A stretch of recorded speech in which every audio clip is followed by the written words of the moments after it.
श्री बाळूमामा प्रसन्न. नमस्कार प्रेमळ भक्तांनो. ओळखतो आवाज, ओळखती खून. आपल्या भक्तासाठी तो फिरतो अजून. त्याला उगम नव्हता, त्याला अंत नाही. तो त्रिलोक्याचा स्वामी, नुसताच संत नाही. त्याचे स्मरण कर देहभान विसरून. तो हळुवारपणे येईल आणि तुझ्या कानात सांगून जाईल, भिवू नकोस, मी तुझ्या पाठीशी आहे. भिवू नकोस, मी तुझ्या पाठीशी आहे. मित्रांनो, दररोज बाळूमामांना प्रार्थना करा की बाळूमामा, आजपर्यंत जे काही दिले ते तुम्हीच दिले आणि ते तुमचेच आहे. मी फक्त निमित्त मात्र आहे. इतरांना जे दिले त्यापेक्षाही खूप जास्त मला दिलेस आणि राहिलेले आयुष्यसुद्धा सुखात, आनंदात, समृद्धीत जावो यासाठी नामस्मरणाची ताकद दे. हे सद्गुरुनाथा, मला नेहमी तुझी आठवण येऊ दे. मनाचा परिणाम शरीरावर होतो, म्हणून मनामध्ये नेहमी चांगले विचार येऊ दे. हे सद्गुरुनाथा, मला चांगले आरोग्य दे.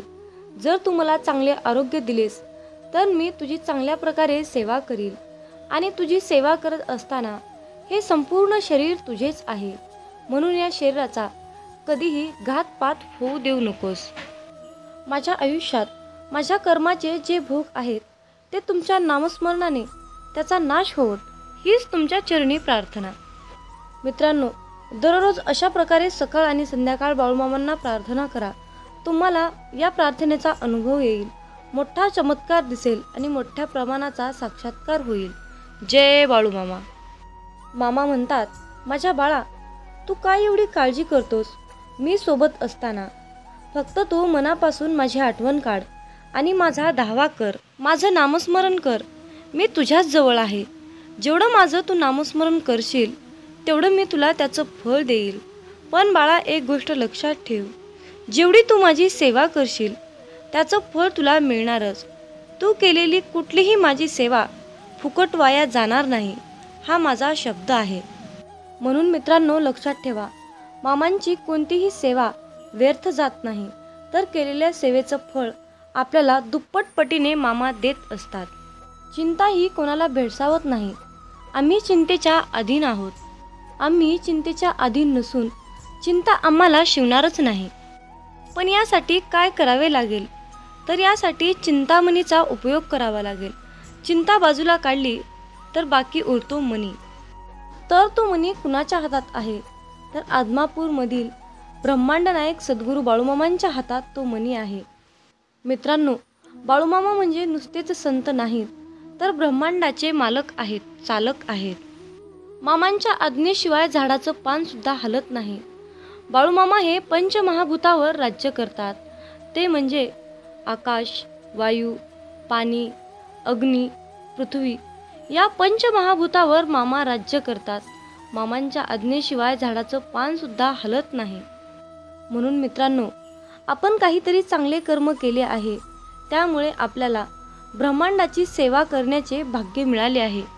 मित्रांनो, आजच्या छोट्याशा संदेशातून तुम्हाला हेच सांगायचं आहे की जीवनामध्ये मामांची सेवा इतकी करा की साक्षात परमनियती जर आपल्याला न्यायला आली तर त्या नियतीने सुद्धा म्हटलं पाहिजे की अरे, मी जर याला घेऊन गेलो तर या ब्रह्मांडाची सेवा कोण करेल?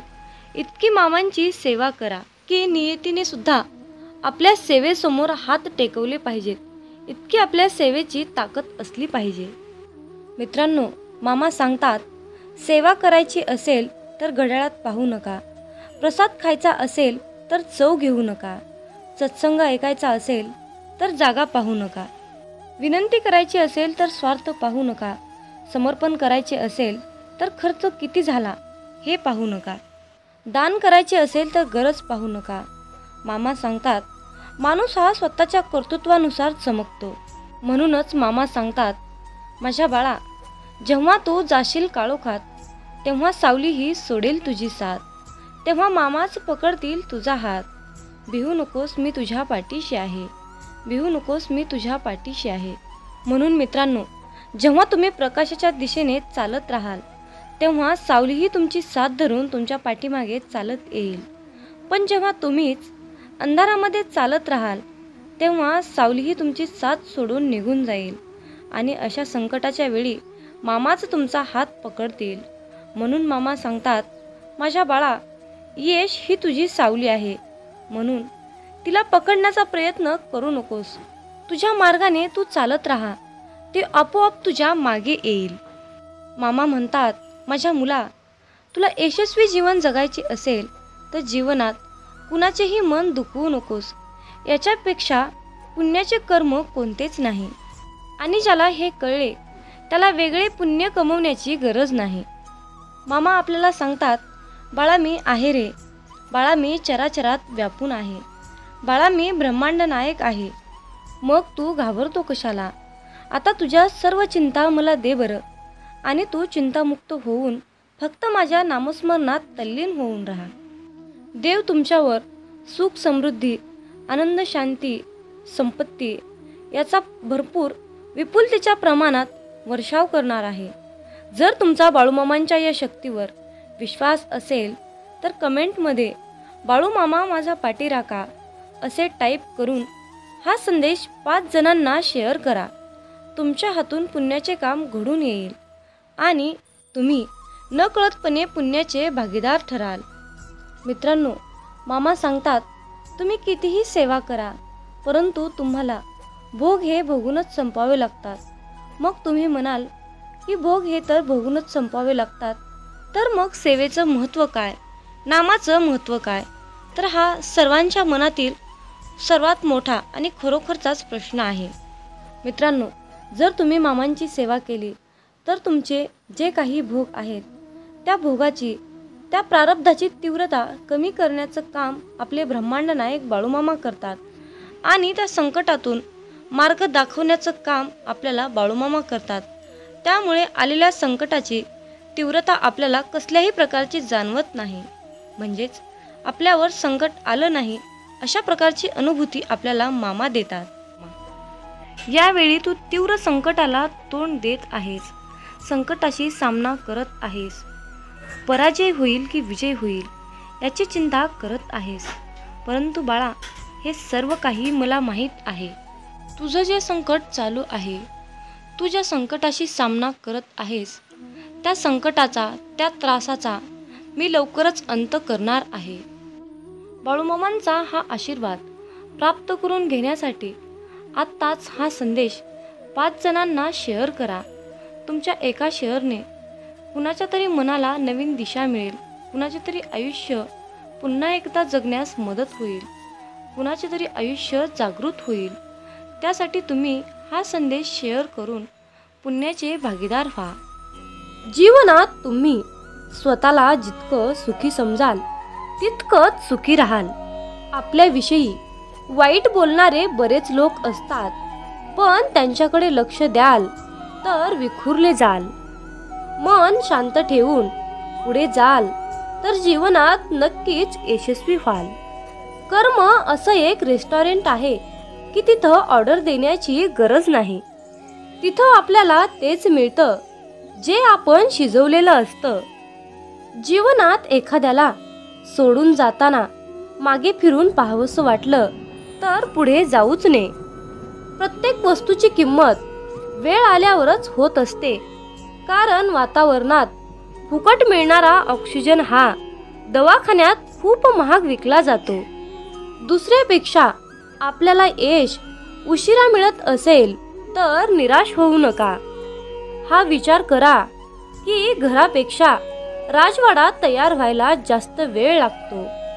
दगडामध्ये एक कमतरता आहे की तो कधीच वितळत नाही, पण एक चांगुलपणा आहे की तो कधीच बदलत नाही. जीवनात एका ठराविक वयानंतर आपल्याला पेन्सिलच्या ऐवजी पेन दिले गेले. त्याचं कारण हेच आहे की हे आपल्या लक्षात आले पाहिजे. जसं जसं आपण मोठे होत जातो तसं तसं आपल्या चुका खोडल्या जात नाहीत. तुम्ही सहमत असाल तर आत्ताच आपल्या व्हिडिओला लाईक करा आणि चॅनलला सबस्क्राईब करा. तुमच्यासाठी नशिबाचे योग्य ते द्वार उघडले जाईल. वाक्य छोटं आहे पण तितकंच खरं आहे. जग धोका देऊन हुशार झालं आणि आपण विश्वास ठेवून मूर्ख झालो. जीवनात काही जखमा अशा असतात की त्या दिसत नाहीत, कोणाला दाखवताही येत नाहीत, पण त्या सतत टोचत राहतात.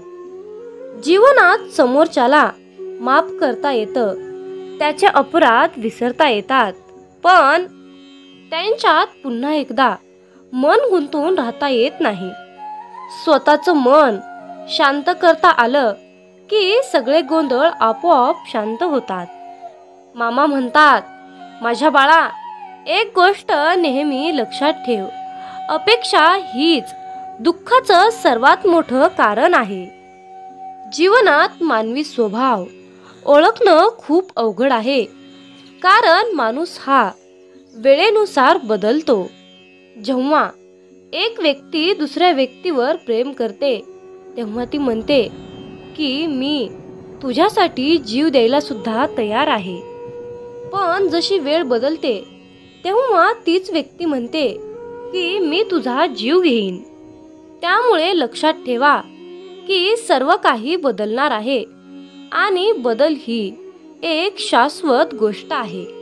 मामा सांगतात, जीवनात ज्या ठिकाणी आपल्याला सर्वात शेवटी आमंत्रित केलं जातं त्या ठिकाणी कधीच जायचं नाही, कारण तुम्हाला तिथे बोलवण्याची कुणाचीच इच्छा नसते. त्यांनी तुम्हाला केवळ उपचार म्हणून बोलाविलं असतं. अशा ठिकाणी जाऊन स्वतःचं महत्त्व कमी करून घेऊ नका. जोपर्यंत एखादी गोष्ट स्वतःहून कोणीच आपल्याला सांगत नाही तोपर्यंत ती गोष्ट विचारू नका. जर का तुम्ही एखाद्या व्यक्तीसाठी महत्त्वाचे असाल तर ती व्यक्ती तुम्हाला सर्व काही स्वतःहून सांगेल. आयुष्य बदलण्यासाठी सर्वांनाच वेळ मिळतो, पण वेळ बदलण्यासाठी परत आयुष्य कुणालाच मिळत नाही. म्हणून बाळा, ही एक गोष्ट नेहमी लक्षात ठेव, संघर्ष करणारा माणूस हा नेहमी एकटाच असतो, पण यशस्वी माणसाच्या पाठी सारं जग उभा असतं. त्यामुळे संघर्षाच्या वेळी जर तुम्ही एकटे असाल तर अजिबात वाईट वाटून घेऊ नका, कारण लक्षात ठेवा, संघर्ष हा नेहमी एकट्यानेच करायचा असतो. मामा म्हणतात, माझ्या बाळा, बदल हा एक जीवनाचा भाग आहे. जर का तुला या जीवनात यशस्वी व्हायचं असेल तर त्याचा स्वीकार करणं गरजेचं आहे. जर का तुम्ही बदलाला विरोध करत असाल तर तुम्ही अशी संधी गमावू नका, ज्या तुम्हाला वाढण्यास आणि तुमचे ध्येय साधण्यास मदत करू शकतात. जीवनात बदल स्वीकारा आणि नवीन अनुभवासाठी खुले व्हा. जर का तुम्ही बदल स्वीकारण्यास तयार असाल तर होय बाळू मामा, मी तयार आहे, मला आशीर्वाद द्या, असे टाईप करा. मित्रांनो, हा संदेश शेवटपर्यंत पाहिल्याबद्दल धन्यवाद. मग बोला बोला बाळूमामाच्या नावानं चांग भलं.